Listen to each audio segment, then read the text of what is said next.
Hello friends, तो आज हमारा नेक्स्ट टॉपिक है पालवंश। जो उत्तर भारत के जो छोटे छोटे राज्य थे जिनका उदय हो रहा था, उनमें सबसे पहले हम पालवंश को पढ़ते हैं, क्योंकि ये बहुत इम्पोर्टेंट चैप्टर है।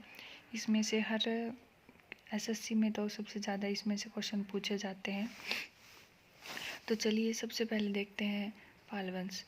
तो पालवंश का सबसे ज़्यादा जो पूछा जाता है वो पूछा जाता है इसका संस्थापक, या आगे भी जो आप करेंगे उत्तर भारत के जो छोटे छोटे राज्य हैं उनमें सबसे पहले इनके संस्थापक पूछे जाते हैं। तो आपको सबसे पहले इनके संस्थापक को याद रखना ही रखना है। तो जो गोपाल है वो पाल वंश का जो संस्थापक है वो था। उसने, आपको पता होगा, पाल वंश लगभग बंगाल में और उसके आसपास के क्षेत्र तक विस्तृत हो रहा था। तो जो बंगाल को मत्स्य न्याय से मुक्त किया था जो गोपाल था, यानी कि अमीर और जो गरीब के बीच जो फासले होते थे, अमीरों को ज़्यादा लाभ और गरीबों को कम लाभ मिलता था, उसके थ्रू इसने जो न्याय थी वो स्थापित किया था और उनको मत्स्य न्याय से मुक्त किया था।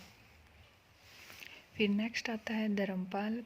इन्होंने जो अपने विक्रमशिला विश्वविद्यालय का निर्माण किया था। हालांकि ऐसे पूछे तो नहीं गई है, पर एसएससी का पता नहीं है, वो स्टेटमेंट बनाकर भी कुछ भी क्वेश्चन डाल सकती है इसलिए। और इनको जो इन ईरानी पथ का स्वामी कहा है, इनको उपनाम, इनकी उपाधि दी गई है। और जो सोमपुरी विहार है उनका भी निर्माण इन्होंने करवाया था। ये बौद्ध धर्म के संरक्षक थे, संस्थापक थे और उनका प्रचार भी करते थे। फिर आता है देवपाल। ये ओदंतपुरी विहार का निर्माण इन्होंने किया था।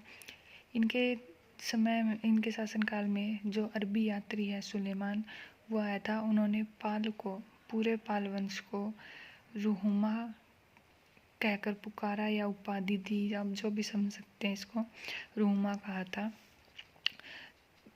फिर नेक्स्ट आता है महिपाल। ये भी इम्पोर्टेंट है क्योंकि जो राजेंद्र चोल थे, चोल शासक, उन्होंने महिपाल को हरा दिया था, इसीलिए इम्पोर्टेंट हो जाता है। और इनके ही समय में जो आतिश के नेतृत्व में जो बौद्ध धर्म का प्रचार है, उसके लिए एक दूत तिब्बत भेजा गया था ताकि बौद्ध धर्म का प्रचार प्रसार कर सके। फिर आता है रामपाल। इसका कोई खास योगदान नहीं है। फिर अंतिम व मतलब लास्ट शासक है वो आता है मदनपाल।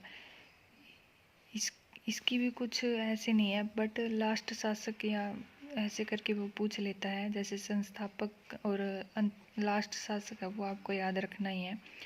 तो मदनपाल इसको हराकर है, जो बंगाल में सेन वंश था या सेन शासक था या सेन व्यक्ति था, उसने मदनपाल को हराकर सेन वंश की नींव रखी थी।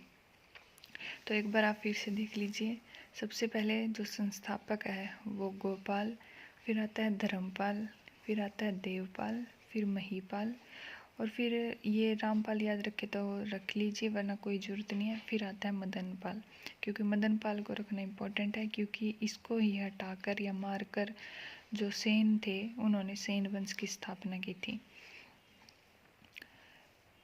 तो गोपाल, फिर धर्मपाल और देवपाल, महिपाल।